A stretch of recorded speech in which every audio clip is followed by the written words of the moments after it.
Buenas tardes, amigos. ¿Qué tal? ¿Cómo estáis? ¿Bien? Bueno, pues venga, vamos allá con el vídeo de la semana porque, como siempre, voy a tratar de sorprenderos. Cosa que por correo me decís muy a menudo, que no entiendo por qué me escribís al correo, que no es que me moleste, pero me gustaría más que me lo pusierais todo en los comentarios de YouTube porque así lo podíamos leer todos. Repito, para mí es más cómodo leer todos los comentarios, es mucho más cómodo que tener que pasar al correo y mirarlo. Pero bueno, me preguntáis cómo es que cada semana pues doy una noticia, os sorprendo con algo nuevo. Bueno, pues aparte de canalizar, los años, casi 40 años en medios de comunicación, te dan muchas tablas. Te hace aprender mucho, aunque muchas cosas se podían decir y otras cosas no se podían decir, y mucho menos ahora en el tiempo en el que estamos y vivimos. Y hoy, para empezar, pues voy a contaros, como siempre, algo que generalmente el 90% de la población ignora y no sabe. ¿Y si os dijera realmente que la realidad en que vivimos no tiene, no está en el siglo XXI?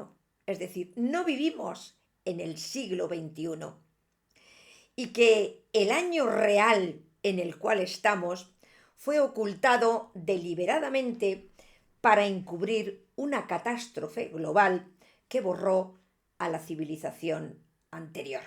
Siempre estamos con las trampas, con las mentiras que estas élites nos gobiernan. ¿Habéis sentido alguna vez que ahora, en este momento, el tiempo corre mucho más? Bueno, pues ese movimiento de rotación que antes nos decían que tardaba 24 horas, ahora se realiza en 16. O sea, la vibración de la Tierra también está despertando, no solamente nosotros. Con lo cual, lógicamente, también el planeta está subiendo de frecuencia exactamente igual que estamos haciendo nosotros. Entonces, nos dicen que la historia real es lineal de lo primitivo a lo avanzado.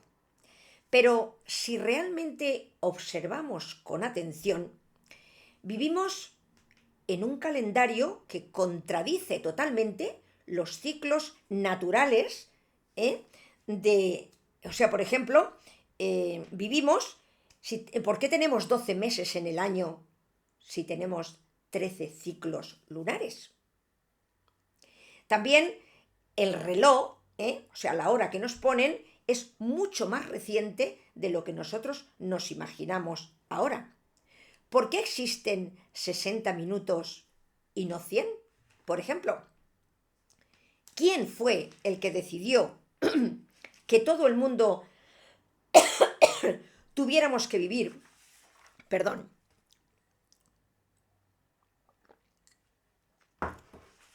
bajo este mismo tiempo artificial, ignorando la biología humana? Ignoramos que cientos de años de historia real fueron borrados y casi 1000 años falsos fueron insertados después para poder recuperar ese tiempo. Es que llevo hablando todo el día sin parar. Hablo tan poquito que mira, antes de hacer esas reformas en el calendario, impuestas, como siempre, por las élites poderosas y gobernantes, la humanidad vivió en una realidad temporal muy distinta.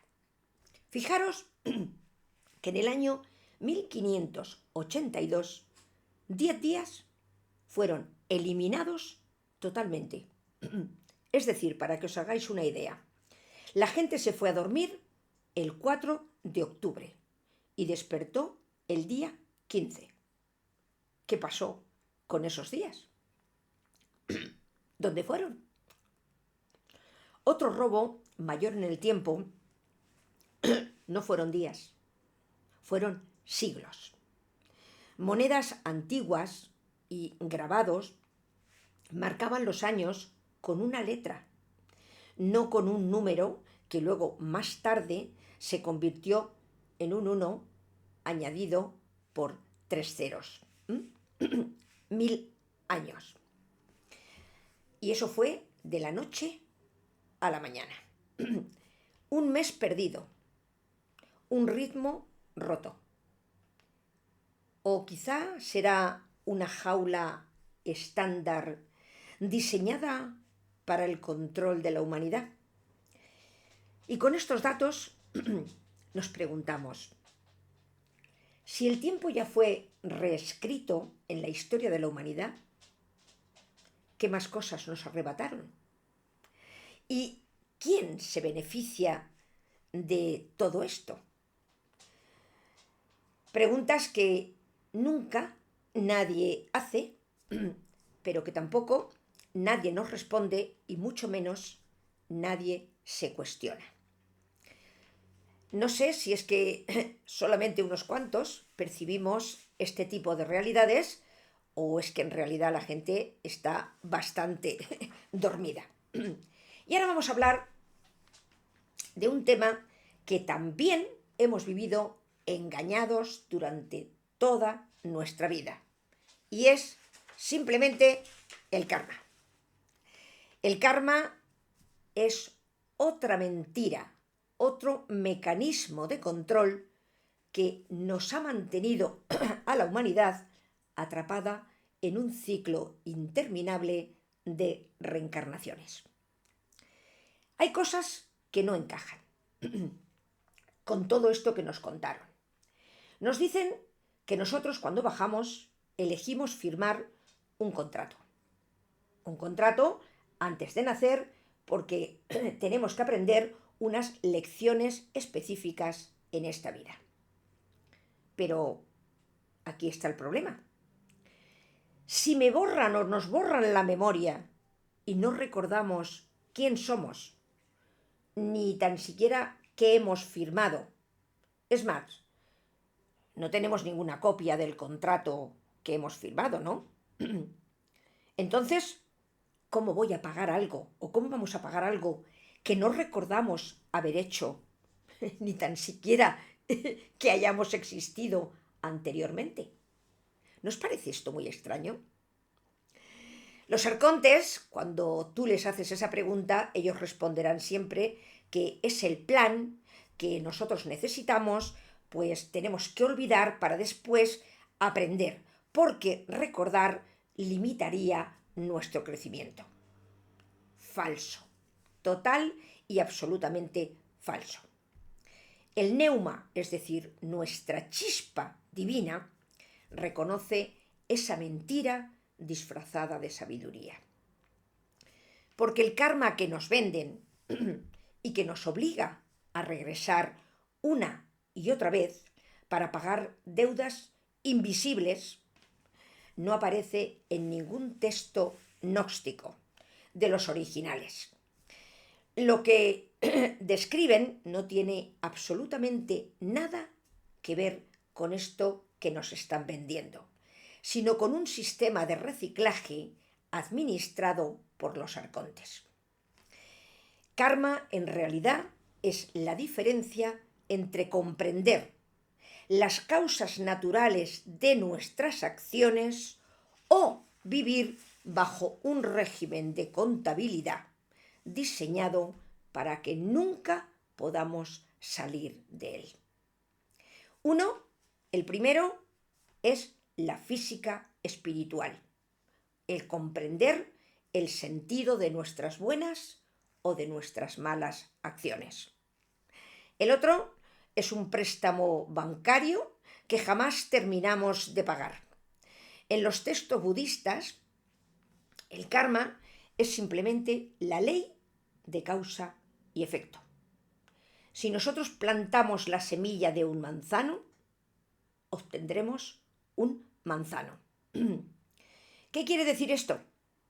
Pues que si actúas con violencia, lo que generas es violencia.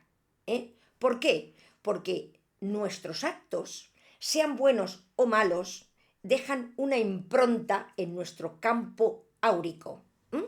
Esa impronta es la que se proyecta hacia los demás y es lógicamente lo que atraemos. Atraemos lo similar. Pero lo que nadie nos contó es que el objetivo que tenían de todas estas civilizaciones era que no saliéramos jamás de ese ciclo de reencarnaciones. Pero no tenía nada que ver en absoluto con que mejoráramos nuestra conducta. Nosotros, cuando somos conscientes de que hemos hecho bien o hemos hecho mal, lógicamente estamos dando o recibiendo lo mismo de la forma que actuamos, pero es inmediato, no tenemos que esperar una vida, 2 vidas o 3 vidas. De hecho, si recordáis un poco la historia, y mucho lo vemos en las películas, el que hace mal siempre acaba mal, y el que hace bien siempre termina bien. ¿Por qué? Porque simplemente es lo que atraes en la impronta que dejas en tu campo áurico.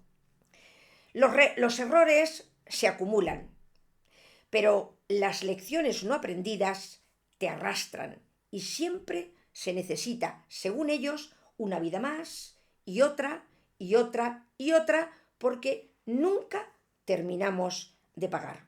Es como si tuviéramos una hipoteca y no terminamos jamás de pagarla porque siempre aparece un recibo nuevo que nos dicen que hay un interés que se quedó por pagar y siempre una historia nueva. La realidad es totalmente distinta.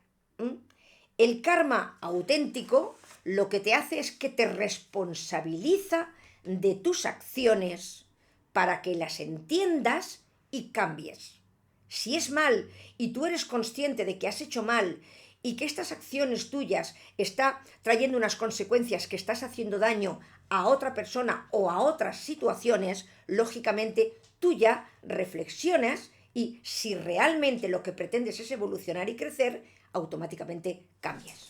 Si no, si eso te genera placer, el hecho de decir, pues mira, estoy fastidiando a otro, entonces lo que estás haciendo es que sigues, lógicamente, generando el mal. Lógicamente, pero eso volverá multiplicado a ti. El karma arcóntico siempre te responsabiliza de acciones que nosotros ni tan siquiera recordamos que hemos cometido, en vidas que ni tan siquiera se nos puede verificar que hemos tenido. O sea, generando una deuda que siempre es imposible totalmente de saldar. Lo primero, cuando tú eres consciente y comprendes tus malas acciones, te libera mediante la comprensión. Y lo segundo, el contrato kármico te esclaviza mediante una culpa perpetua y eso determina que vas a pasar el resto de tu eternidad despertando, yendo, viniendo y endeudándote más. Nunca aceptemos ningún castigo de vidas que no recordamos, porque si aceptamos eso, nos convertimos en el prisionero perfecto para toda la eternidad. La única pregunta que debemos hacernos es la siguiente. Si realmente yo he venido aquí con cosas pendientes para corregir, y ese se supone que era el plan que yo tenía a la hora de regresar, ¿qué sentido tiene que me borren la memoria? Si cuando llego aquí no recuerdo qué hice mal, ¿cómo voy a corregir algo que no recuerdo? Es que es totalmente imposible. Es como ir a la universidad, pero olvidar qué carrera he elegido para estudiar. Entonces me paso los siguientes 4 o 5 años simplemente adivinando dónde me matriculé, para ver si de alguna manera lo puedo adivinar. No tiene ningún sentido. Pero hay algo que los arcontes no pueden violar, y es nuestro libre albedrío. O sea, esa es una ley universal que ni ellos pueden quebrantar jamás. pero pueden utilizar la estrategia de engañarte, de manipularte, de crear unas condiciones que cuestione tus decisiones, y si te convencen y aceptas, ya no hay marcha atrás. Lo siguiente que viene es el borrado de la memoria, que elimina todo recuerdo de otras vidas y del contrato que también acabas de aceptar. Y cuando regreses de nuevo a este sufrimiento, a esta vida, a este juego, a este simulador tierra, alguien te dirá: eso es tu karma, estás pagando tu karma. Y así sucesivamente. Amigos, compañeros, hermanos, despertemos y que esta sea la última factura que paguemos con la excusa del karma. Y ahora, una vez que ya hemos aclarado esto, vamos a hablar del cuarto arconte, el que quedamos pendientes de que cada semana hablaríamos de uno que nos aclararía exactamente lo que nosotros vivimos aquí, o las pruebas que de alguna manera, que no son karmas, simplemente son experiencias que nosotros tenemos, venimos aquí. El cuarto arconte es Venus, y ese es el arconte de la atracción, de la belleza, del deseo, de la coherencia. Su color es verde. La nota es mi, la nota musical es mi, y su día es viernes. La función de este arconte es vínculo, deseo, belleza y atracción. También es arte. Aquí entra el amor, el apego, el placer sexual, y este es el arconte que más se purifica al ascender. Pero Venus no es el amor romántico que nos han contado. Eso fue otra deducción humana, que fue cómoda, pero también muy peligrosa, porque nos confunde grandemente. Venus es el arconte de la atracción coherente, no del apego, ni de la posesión, ni tampoco de la fantasía emocional. Venus rige aquello que se acerque a ti sin que tú tengas que hacer absolutamente nada. Simplemente cuando tu frecuencia interna es lo suficientemente honesta para atraer a alguien que sea de tu igual. Venus es el algoritmo que conecta con dos personas que son compatibles de alguna manera. Él no decide qué es lo que deseas, sino responde solamente a tu frecuencia, a tu estado interno real, no a lo que nosotros pensamos, al ídolo que nosotros tenemos o al prototipo que nosotros tenemos de pareja. No tiene nada que ver. Por eso Venus no concede caprichos, sino que refleja la verdad que muchas veces nosotros nos negamos a ver. Y en este simulador Tierra, Venus actúa como un espejo silencioso. Esto que atraes es lo que tú eres y lo que eres capaz también de sostener hasta que aprendes de esta experiencia o despiertas o pasas a la situación distinta de darte cuenta de que no sois compatibles. El error humano que tenemos con Venus es que lo confundimos con sexo, con placer, con conquistas fáciles o con ir seduciendo por ahí a todo el mundo. Eso no es lo que Venus nos enseña. Eso en un principio puede estar bien porque puede ser el primer estímulo que te hace que te acerques a una persona, pero no es lo que te invita después a quedarte. Eso es algo muy superficial. Venus te invita a la coherencia entre tu cuerpo emocional y tu conciencia. Mezclamos cuerpo físico, emociones y conciencia.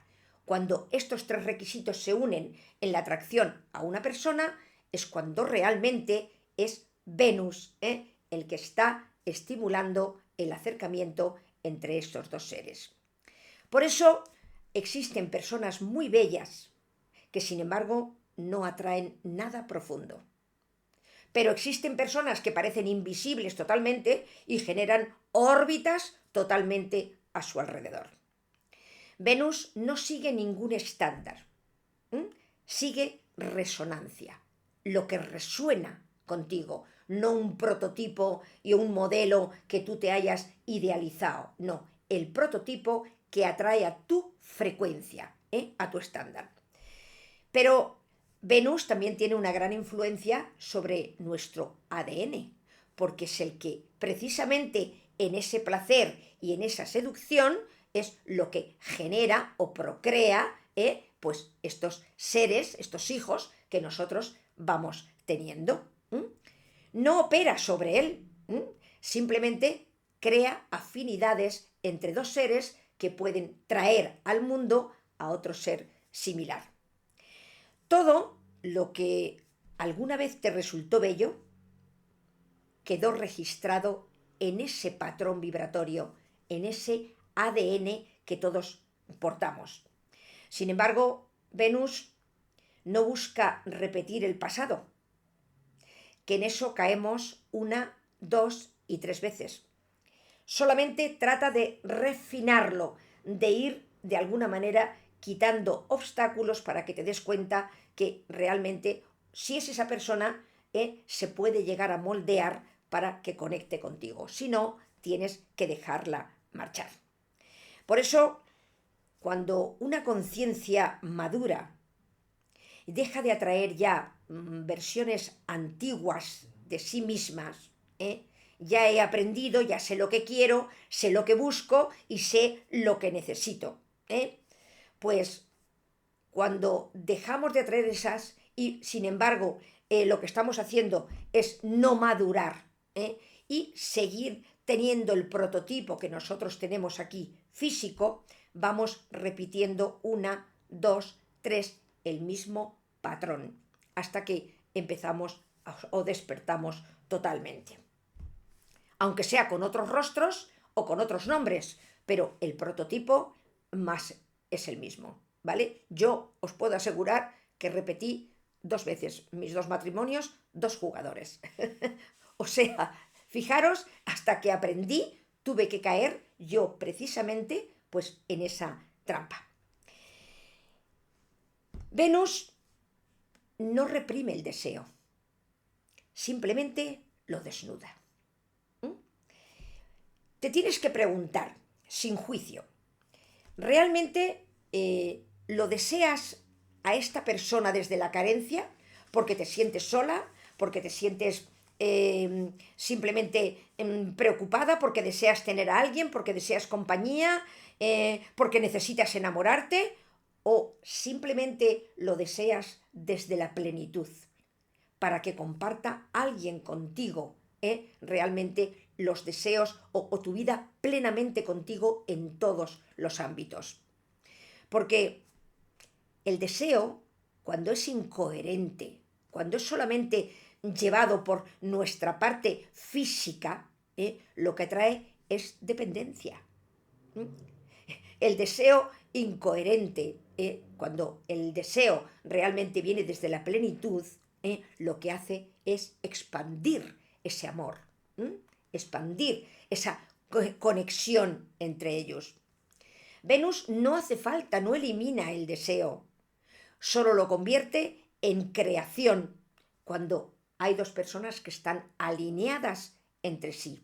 Venus es la ilusión del amor, pero del amor auténtico, no el amor carnal o el amor por deseo o el amor por sexo o el amor simplemente por compañía. Pero ese es el problema de los seres humanos, que siempre tenemos mucho miedo a la pérdida. Venus no conoce la pérdida, solo reconoce la compatibilidad que pueden tener 2 personas, simplemente. Cuando una relación se termina o se cae, no es un castigo, simplemente es que Saturno pone límite y Marte viene y lo rompe. Es una incompatibilidad resuelta. Venus no rompe, simplemente reordena, es decir, este no es para ti, sácalo de tu vida, que ya vendrá otro si tiene que venir, y si no, en este momento te tienes tú misma. O sea que lo que nosotros tenemos con relación a los otros planetas es que, de alguna manera, Saturno estructura, Júpiter amplía, Marte ejecuta y Venus armoniza. Esto es lo que hacen los arcontes en la vida que nosotros hacemos aquí en la Tierra. Venus introduce belleza, simplemente como lenguaje universal. Hemos dicho que también es arte, no solamente como un adorno. Las reencarnaciones de Metratón valoraban simplemente a Venus, porque él quería tener la experiencia con relación al amor. Hay una cosa que tenemos que decir. Esto es lo que pasa con muchas parejas. Fijaros que cuando dos personas se enamoran es porque están en el mismo escalón los dos. Es para que lo podáis entender más fácilmente lo que os estoy explicando. Se casan o crean una familia y entonces uno de ellos se adapta. Esto es lo que tengo, esta es mi familia, esto es lo que hay y punto. Vale. El otro no. El otro, a pesar de tener su familia, de cuidarlo, de todo, desea seguir evolucionando, seguir creciendo, seguir aprendiendo. ¿Y entonces qué pasa? Uno sube un escalón y el otro se queda abajo. Ya no se encuentran. La distancia, conforme este va aprendiendo más y este se queda estancado, cada vez es más grande entre ellos. Este conoce a alguien que está en su misma vibración y conecta. Este conoce a alguien que está a su altura y conecta. Entonces, muchas de las cosas que pensamos, de las veces que pensamos una infidelidad, mira, me ha engañado, se ha ido con otra, me ha traicionado. No, es porque se ha terminado la compatibilidad entre ellos y ya se necesita otro ser que realmente te pueda comprender o te pueda entender. No siempre se hace de una manera deliberada. Aparece la persona adecuada, pero cuando eso aparece, eso no es de la noche a la mañana. Decimos, fíjate, me ha engañado. No, esto ya venía de atrás. Lo que pasa es que o tú no te has dado cuenta, o el otro lo hacía de una manera tan discreta que lógicamente dio el golpe cuando dijo hasta luego. Pero la situación no es así. O sea, una pareja no se rompe de la noche al día, se rompe poco a poco con detalles que uno deja de ver o que deja de hacer o que dejas simplemente la distancia se va marcando cada vez más entre ellos. Luego hay otro tipo de parejas en el cual los dos se habitúan, se acostumbran. Estamos muy bien. Nosotros no pedimos más. Se unen los dos, se apoyan uno con otro, que está muy bien, es el típico amor eterno, pero no evolucionan. O sea, no hacen nada. Ellos pues trabajan, comen, viven, eso, pero no crecen, no evolucionan. Y el alma empieza a decir, bueno, a ver, aquí estamos estancados, ¿para qué queremos aquí en el simulador a alguien que no aprende nada y que no avanza? Entonces, el universo o Saturno en este momento marca los límites y Marte corta la relación, es decir, uno enferma, el que menos evolucionado está, enferma y al final fallece, muere, para que el otro tenga la oportunidad de volver, de moverse y evolucionar, a ver si al menos, porque siempre te quitan el que no avanza, el que no va a crecer, el lílico que no pasa de ahí, ¿vale? Es buena persona, puede ser una persona maravillosa, puede ser, pero no evoluciona, no crece. Y recordar que nosotros venimos aquí a crecer y a evolucionar, ¿vale? Entonces, es importante esto que quería marcarlo para que sepamos que no nos tenemos que quedar enganchados en una relación en sexo o por compañía o por nada. Venimos especialmente a evolucionar. Si la persona que está con nosotros es compatible, seremos felices porque compartiremos todas las áreas de nuestra vida. No solamente compartimos cama, compartimos mesa o compartimos el dinero que ganamos al mes, ¿vale? Hay muchas otras cosas y otros valores que una pareja necesita compartir, porque si no, pues al final hay una distancia que se marcará entre ellos. Y vamos a ver la vida que eligió Metratón, que en este caso sabéis que era una mujer. Le toca ser la reencarnación y se llamaba Ione. Y es la mujer que aprendió a valorarse, la mujer que sostuvo a todos hasta olvidarse de sí misma, cosa que también suele pasar en las parejas. Doy, doy, doy y el otro recibe, recibe, recibe. Una pareja tiene que ser doy y recibo, doy y recibo. Y si no es así, algo funciona mal en esa pareja totalmente y al final acabará cayéndose, porque uno se convierte sin darse cuenta en el esclavo del otro y el otro es el que vive a costa de siempre esperar que el otro sea el que tome la iniciativa. Y esto fue exactamente la reencarnación que vivió Ione. Vamos a trasladarnos a la costa del Egeo, ciudad de Mileto, en el año 112 después de Cristo. Ya hemos dicho que se llamaba Ione de Priene. No era una sacerdotisa, no era una reina y no era una musa. Era el tipo de persona alrededor de la cual todo se organizaba. No sabían cómo, pero buscaba solución para todo. Tenía ese don invisible que tienen muchísimas personas. Ione tenía algo que no se enseñaba en ninguna escuela. Sabía escuchar. Los niños acudían a ella sin saber por qué. Las mujeres descargaban todos sus secretos en su pecho y los hombres bajaban la voz cuando ella pasaba. Sin saber por qué, no tenían ninguna razón. Venus no se manifiesta como una belleza externa. Eso es una simple propaganda. Venus es conexión emocional. Es tejido social. Cuando había conflictos, ella mediaba. Cuando había hambre, ella estaba ahí y también lo solucionaba. Cuando había un duelo, ella acompañaba siempre. Nunca pidió nada. Y ese fue el gran error. La ciudad prosperó. Las familias se estabilizaron. Las tensiones bajaron. Ione, se volvió imprescindible para todo, pero también se volvió invisible como individuo. Algo que suele pasar. Estamos ahí para todo, pero nadie piensa cómo tú te sientes o qué necesitas, o si realmente estás luchando por mí o luchando por los demás. Eso no se valora mientras no eres útil para que yo de alguna manera vaya saliendo adelante con lo mío. Todo el mundo le decía, ¡ay! El sacrificio dulce. No sabíamos qué íbamos a hacer sin ti. Eres el corazón de este lugar. Venus esclaviza con cadenas. Lo hace con gratitud. Sepáis que lo hace con gratitud. Porque esas palabras tan dulces que le decían, cada elogio era una cuerda más que la ataba y la esclavizaba a los demás. Ione empezó a sentirse culpable cuando por alguna razón no podía estar, incluso cuando descansaba. Estaba inquieta cuando estaba sola, vacía cuando se daba cuenta que no podía ser imprescindible y necesaria para alguien. Venus había tomado ya el control, el colapso, el punto de quiebre. No fue una traición, fue simplemente una ausencia.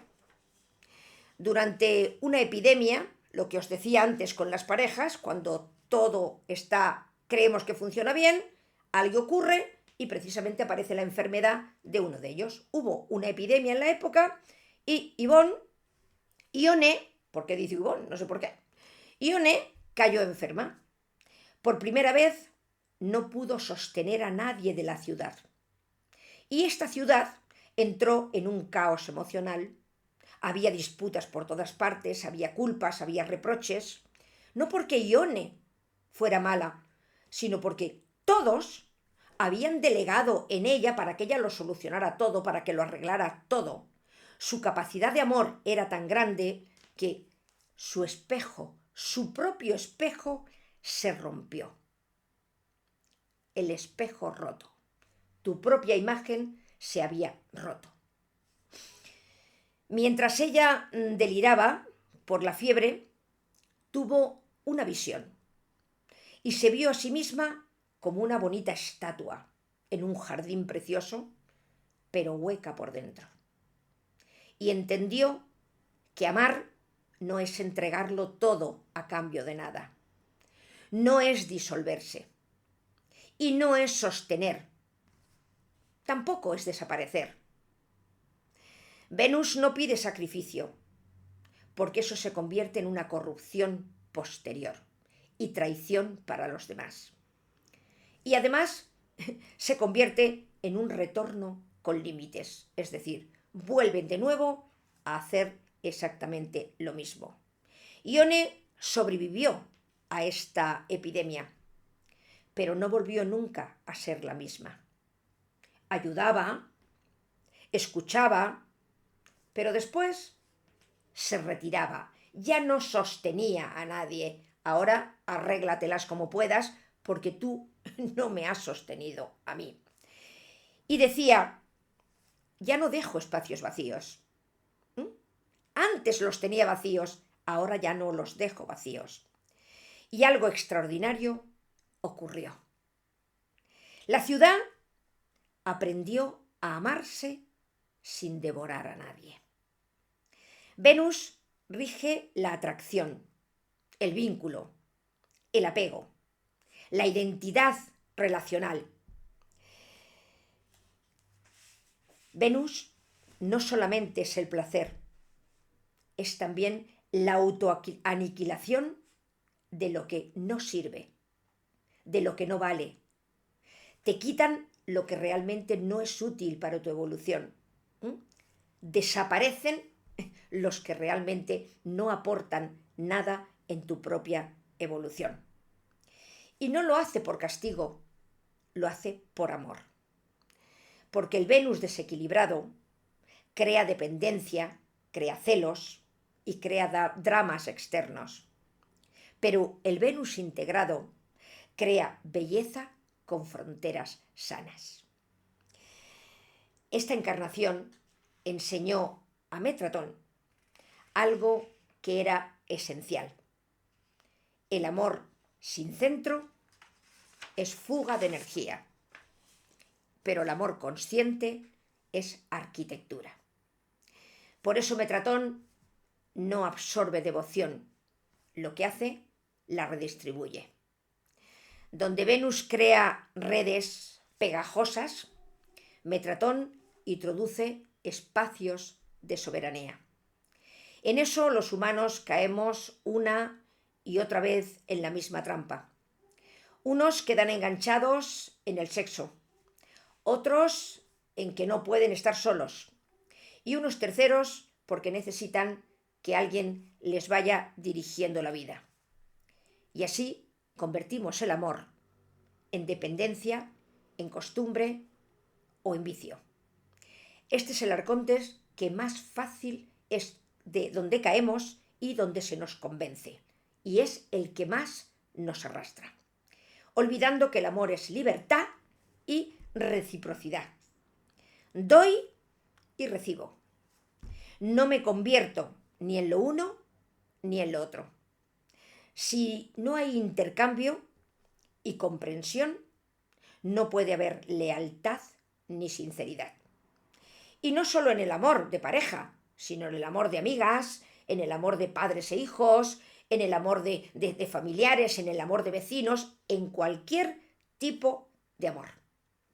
Bueno amigos, y hasta aquí me he alargado un poquito esta semana en el vídeo, pero espero que os haya gustado porque creo que era lo suficientemente importante para poder ir aclarando términos que realmente nos harán pensar y reflexionar. Bueno, nos vemos la próxima semana, que sabéis que estaré encantada de estar de nuevo con vosotros y os deseo que tengáis una feliz semana y para los de aquí, unas felices fiestas.